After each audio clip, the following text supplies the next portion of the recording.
they were like, oh, that makes people uncomfortable. That makes people uncomfortable. Let's only show those two things, which aren't applicable today anymore. Put some ominous music over it and just let people come to their own conclusions. And make the temple workers really snappy and mean. Yeah. There's no way a temple worker would have acted the way that one did. It's just creepy. Yeah, they are all creepy. I hate that, like, every time they show anything about the church, it's like, it's creepy.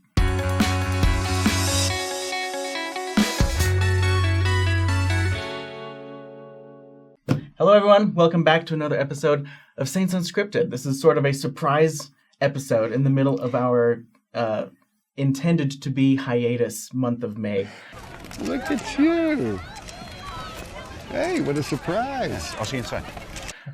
We're doing a bunch of compilations, which you guys have probably noticed, but occasion has called for us to make a response video this week to another set of Under the Banner of Heaven episodes. This is just like the weirdest series I think I've ever watched. And it's like weirder than our own stuff that we make about ourselves. I will do anything and go anywhere. I will do anything and go anywhere. I will do anything and go anywhere. I will do anything and go anywhere. I will do anything and go anywhere. I will do anything and go anywhere. That's bold. You know, it's weird in a different way, but it comes off as like way more cringy than our own writing, which says a lot. It's almost like the inverse weirdness of our own like internal content. Yeah. Like we make weird stuff about like how great the church is, and that's weird, but this is like weird about how bad it could be or something. I don't know. Like, I don't know. I feel like it's weird in the sense that it's creepily accurate in most parts, where I'm like, okay, that's like so like who did this? Like, who designed that? But then other times I'm like, where did you get that? Like that is so far fetched. That is completely like inaccurate. Yes. Like, so we already have an episode out about episodes 1 and 2. Mm-hmm. Today we're talking about 3 and 4. Yes. Spoiler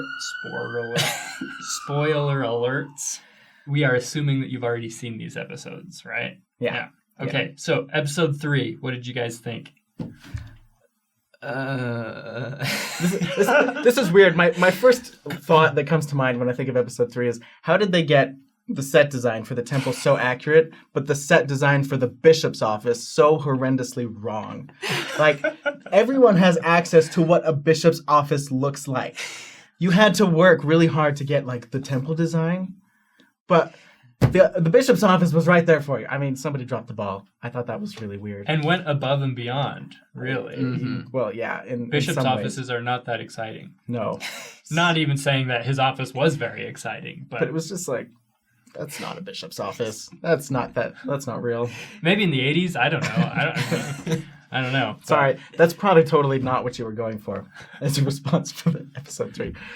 So by and large, I thought that episode 3 was horrendously offensive to Latter-day Saints for obvious reasons. If you've seen it, obviously, I don't think it's appropriate to show, the sacred rites and ceremonies of any religion. Well, and it just seemed really off color to do that.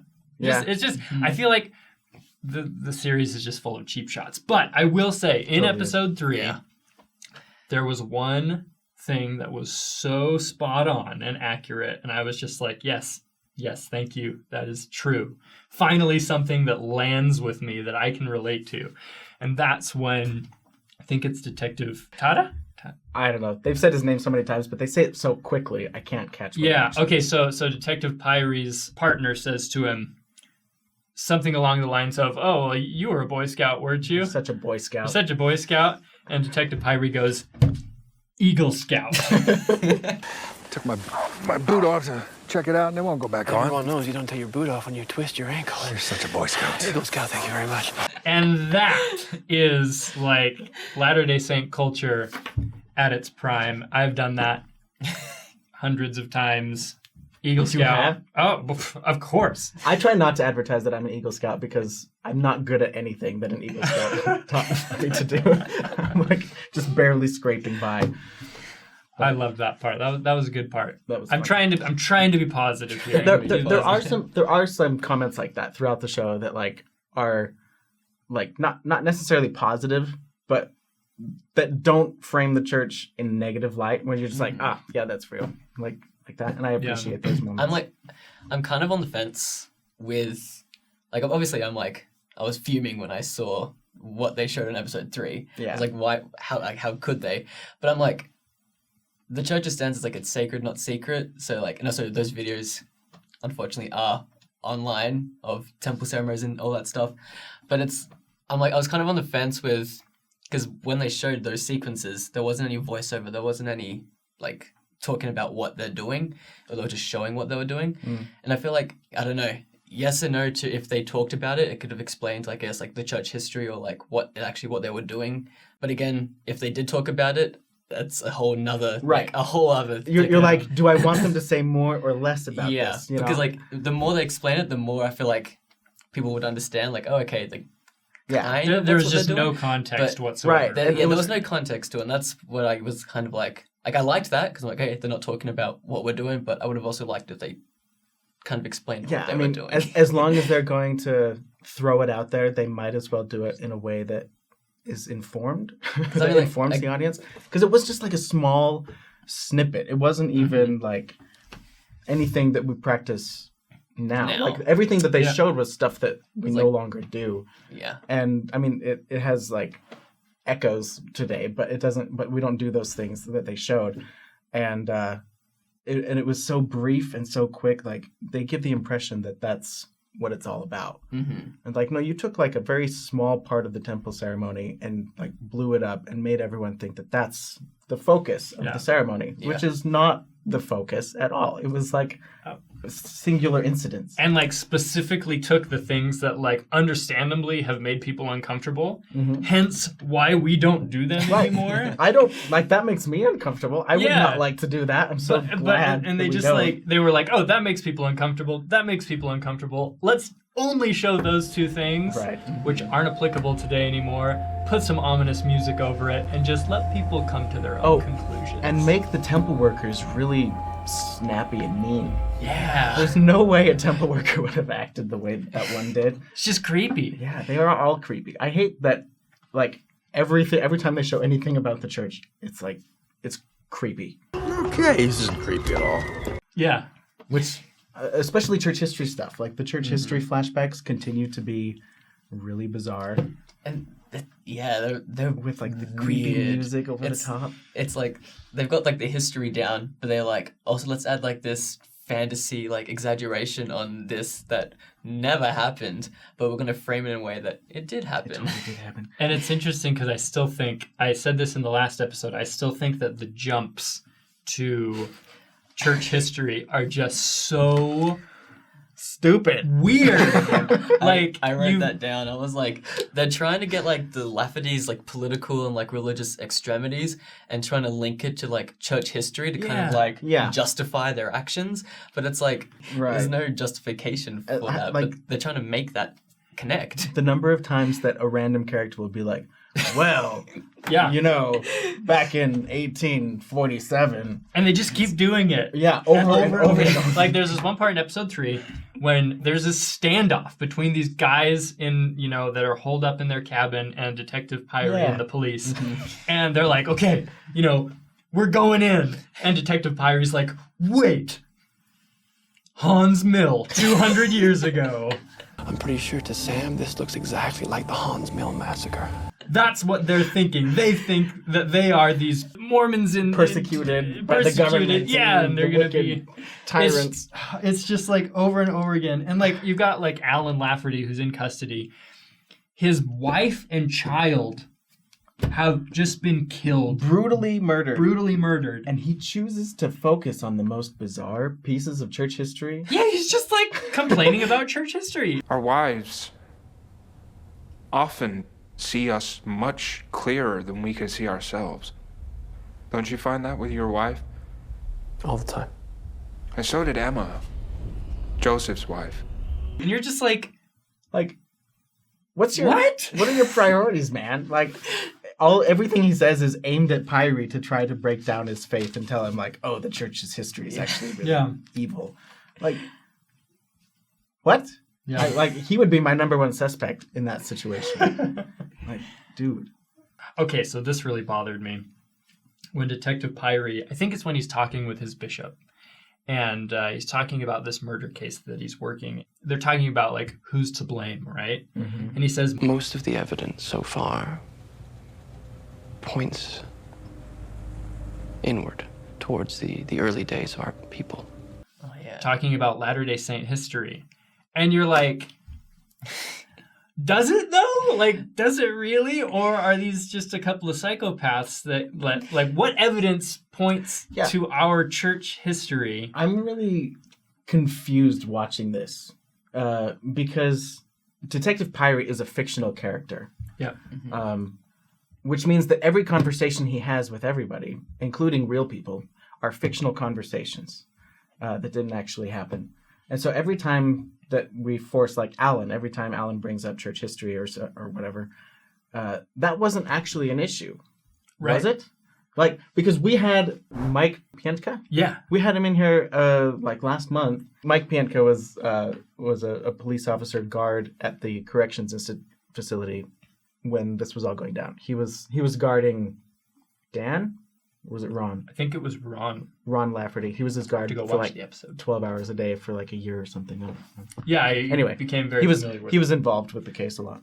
And the way that he talked about it made it sound like, religion was not even part of this formula. I think the whole thing boiled down, like, as I mentioned before, was Ron's hatred towards Brenda, the victim. Yeah. He vowed to always to get even with her. And that was one of the things that struck me about that interview is like we were asking these questions about how religion played into this, and he was just like, he seemed kind of confused by the questions. Yeah, he was like, "What do you mean religion? Like, doesn't have anything to do with this, you know?" And that was I got to bring this up now on the stack of papers here.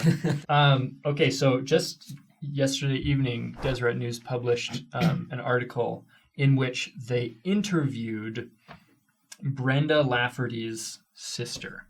And it was interesting because it confirmed to me what Mike had already told us in that other interview. So the title of this article, I would encourage you to go read it because it's really insightful. But we'll link it in the description. Yeah. And it's not as long as all these papers. We just printed it from the internet. So printed a bunch of extra stuff. But anyway, so the title is Exclusive.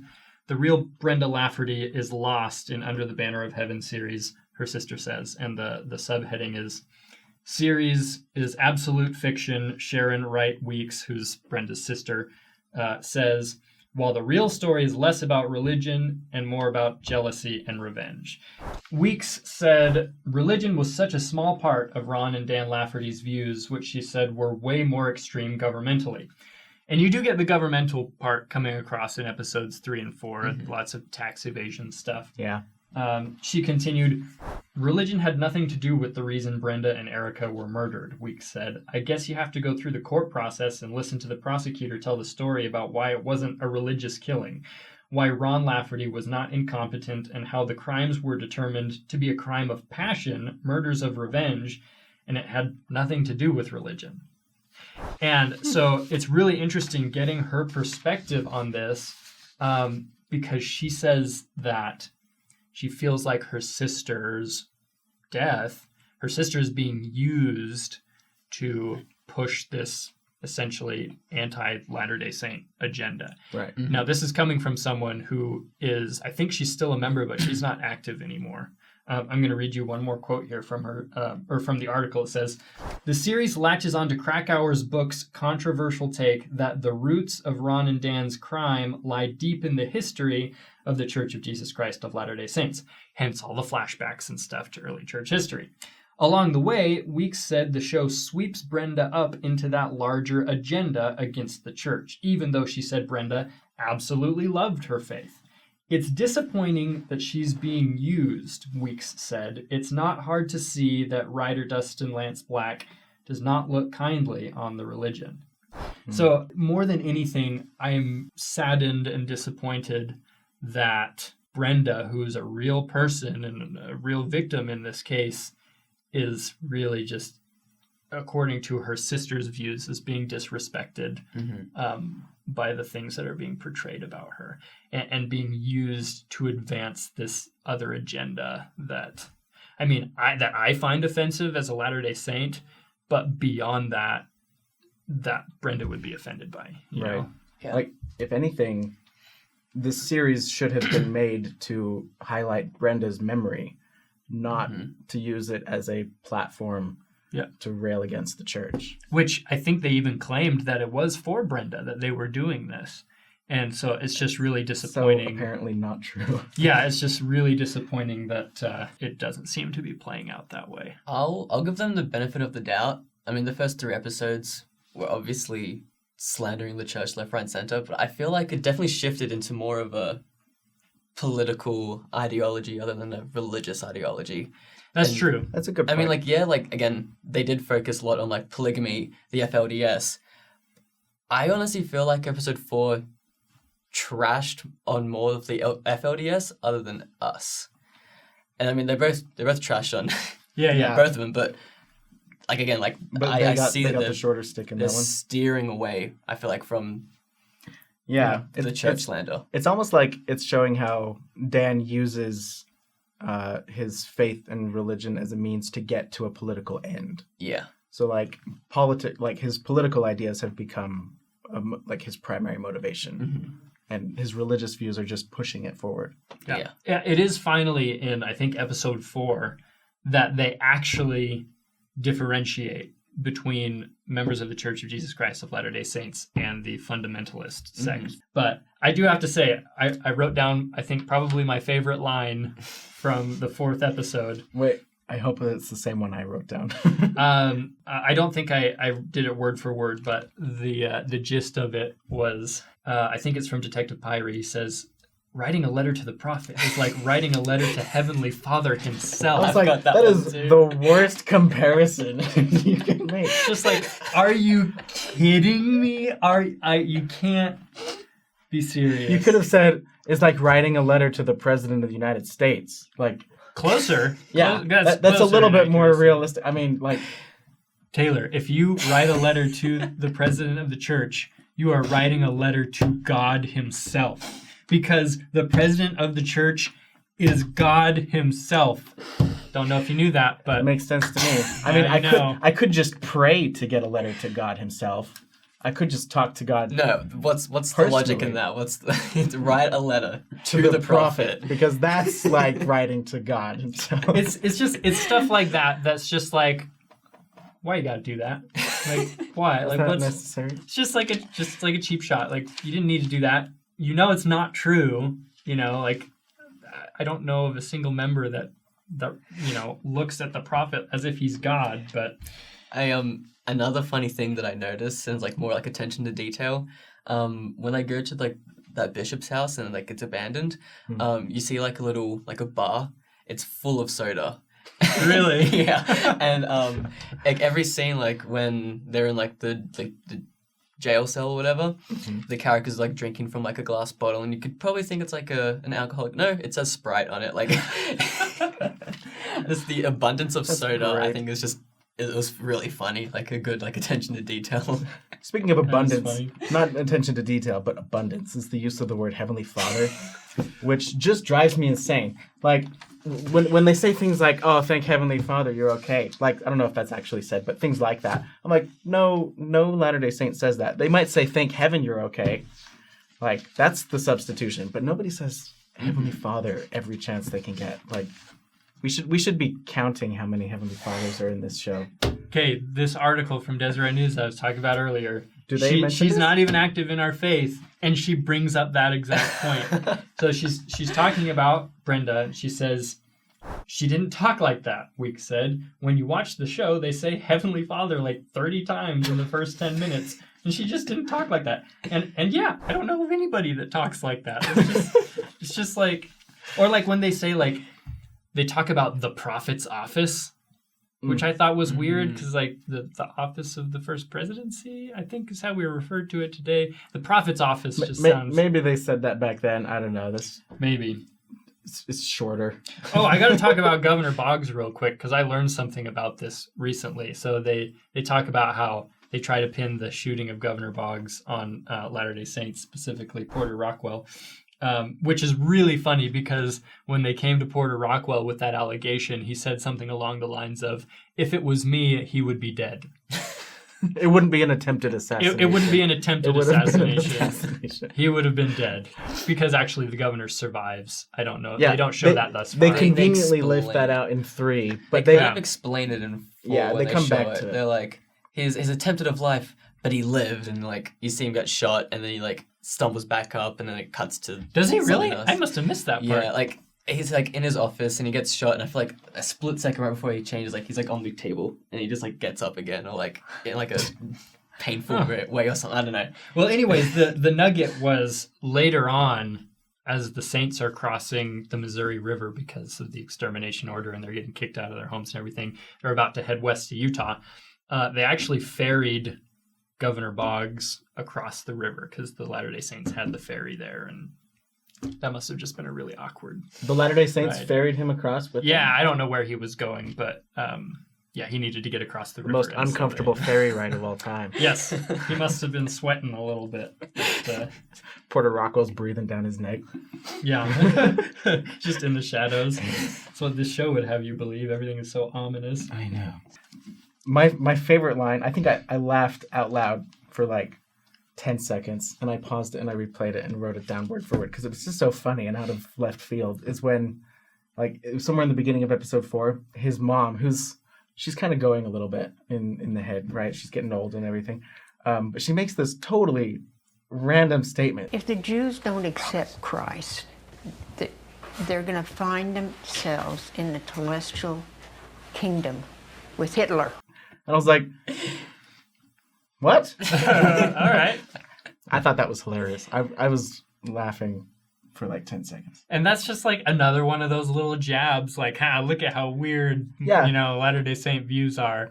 And we can fit this in there because she's old and senile and can spout random things off and get away with it. It's like a shower thought that somebody had one day when thinking about Telestial Kingdom. Yeah. They're like, wait a minute. We can throw this in the movie. Yeah. Also, episode 4, they bring up a pamphlet called Peacemaker. There, take a look at that. Yeah. The Peacemaker. Yeah, we haven't done an episode on that. That could be interesting. I had that same thought, yeah. I also thought it was interesting how Emma Smith is portrayed as kind of being an accomplice a little bit, because she's having this argument with Joseph Smith about Dean C-132, and she says, I was there when you dug up the plates and when you translated the plates. And I publicly supported their divine authenticity. And like, did you guys get this vibe that she was like subtly alluding to the fact that it was all a fraud? And like, yeah. That's the impression I got. That's interesting. I mean, the first time I didn't get that vibe, but maybe I could see how you got that impression, yeah. I'm just wondering if that's possible. like, because we already talked about in the last episode how, there's some issues historically there with how they're portraying the relationship of Joseph and Emma. Mm-hmm. But I'm wondering if this is just like their way of addressing the Book of Mormon quickly. Like, oh, it's just a fraud. They made it up, and she's acknowledging it here without, having to get deep into it. But anyway. So any last thoughts? My final thought is this. Well, oh man, I just want to talk more about this. I'm very frustrated, obviously, with this series and the way it's their approach towards our faith. Obviously, I'm biased as a Latter-day Saint, as a believing Latter-day Saint, and I don't want to be like.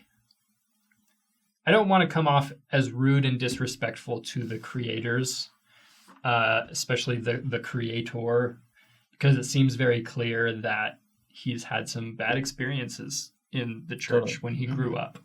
And I think that, this has been kind of denied publicly as this question has come up, as the show has come out. But I do feel like a lot of that angst shines through in the episodes, whether intentional or not. And that's frustrating to me. But I want to be kind and sensitive to those who who, have had bad experiences in the church, or who do struggle with these historical issues. Sure, and that's not to say that we don't not have difficult history. We do. Totally. And we do have questions. All of us have questions. And they even talk about that in the show, kind of sarcastically referring to, just put it on the shelf. Did they tell you to put your questions on the shelf? So we want to be sensitive to real historical issues and questions and concerns and people that are hurting from these things. I'm just disappointed and frustrated with kind of the focus being on that history and kind of what Brenda's sister was saying, pulling her into this seeming agenda, which I think would disrespect her memory, based on Brenda's sister's views here. So anyways, I'm sorry if I come off as strong in these. It's frustrating to me. Other thoughts? I'm talking a lot because It's okay. I'm emotionally compromised. I totally agree. I hope, like I said before, that they continue to kind of stray away from like the church and keep focusing on like the political and like the actual murder and all of that stuff. The people themselves. But I doubt it. There's hope because of what episode 4 showed. Yeah. Well, it seems like even as they're straying, they're still reminding you, hey, look at this creepy stake president that just wants to cover things up. Look at this bishop who just wants you to put things on the shelf. Look at this, the untouchable godlike prophet that's leading the church. And honestly, there are people with that kind of mentality, just as there are creepy people anywhere. And the way that it obscures like what actually happened, the real history of what went down, I think, like you said, that is the hardest part to watch. Yeah. So hopefully it turns it around in the next few episodes, but it probably won't. So many more notes. So little time. So little time. We gotta go. If you have any questions about stuff that we've talked about today or the issues that are brought up in the series itself, we've made lots of episodes that address those issues, those historical topics. So go down to the description. We've linked them down below. And thanks for watching. This isn't like 1980s BYU library where apparently they're just taking out all the books of the dirty history and hiding them because Dan Lafferty and sorry. Thank you, bye.